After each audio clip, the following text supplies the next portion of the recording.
Hey, what is going on, guys? It's the Game Prophet, and I'm doing something a little different today for you guys. I'm actually going to do a top 10 video, top 10 wrestlers who should have been WWE or World Heavyweight Champion in their illustrious careers, and I just thought I'd bring you guys something different because usually it's just gameplay or update videos about the gameplay, and I thought maybe a different video and could freshen things up. So if you guys do enjoy this video, smash that like button and comment if you want to see more of this, and comment what other top 10s I should do, like most overrated superstars, most underrated, stuff like that.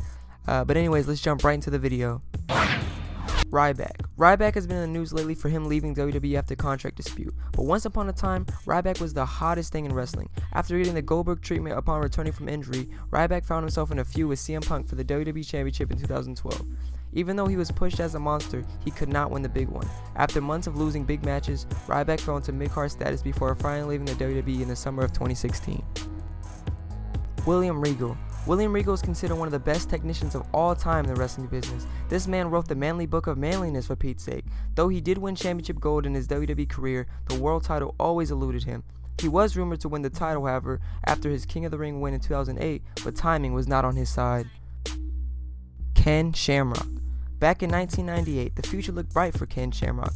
He had just come off a King of the Ring victory and seemed to be the next breakout star, a legitimate athlete who had good skills and looked like a natural in the ring. Shamrock wasn't the best promo, but that shouldn't have held him back. He could have been what Brock Lesnar is now back then and should have been a world champion. Damien Sandow. Damien Sandow was in prime position to become world champion. In 2013, Damien Sandow won the World Heavyweight Championship briefcase at Money in the Bank. He looked brilliant in his work leading up to his cash-in, but just like Manny, he ran into a brick wall, that brick wall being Superman himself, John Cena. Sandow would never recover from this until his release in 2016 from the WWE. Diamond Dallas Page.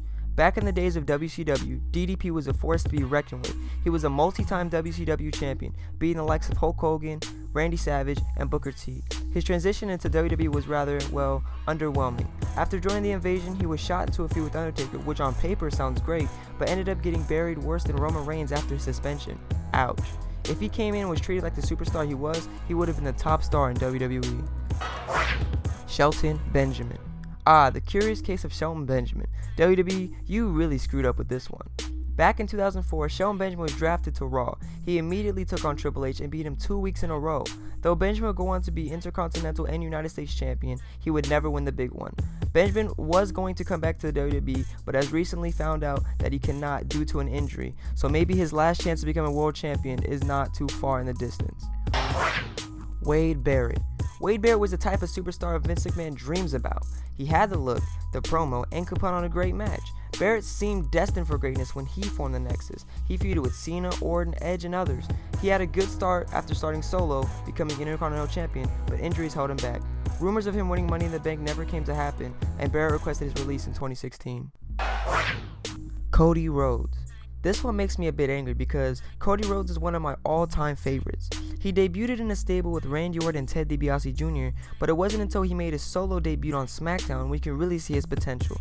From the dashing gimmick to the grotesque gimmick, Cody Rhodes was making waves in WWE. After countless losses in the Money in the Bank ladder match, he slowly faded into irrelevancy. In 2013, Rhodes entered a great storyline with Randy Orton, which saw his brother Goldust and dad Dusty Rhodes return to help him. Even after putting on great tag team matches with Goldust, he got saddled with the Stardust gimmick. WWE really screwed the pooch with this one. Jake the Snake Roberts. Jake the Snake Roberts was an amazing technician and talker on the mic. His patented DDT would end victims much like the RKO does today. It's still crazy that we never saw a Jake the Snake versus Hulk Hogan feud for the title. Jake the Snake had a very high-profile feud with Macho Man Randy Savage, but never achieved that top status. People still wonder to this day, why WWE? Roddy Piper. Could there be anybody else? Roddy Piper was the original heel. Whether it was cracky Jimmy Snuka in the head with a coconut or wearing a half black face, Piper was always the talk of the company.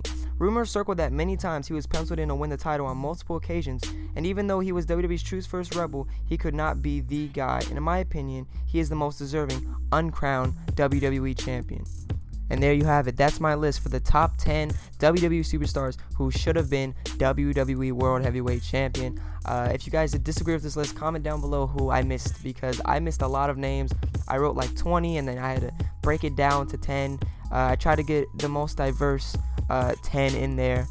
But yeah, if you guys enjoyed this video, leave a like. Make sure to follow me on Twitter, Instagram. You can add me on Xbox. You can comment. You can leave likes, because that really helps me out. And have an awesome day, guys. I'm the Game Prophet, and I'll see you guys in the next one.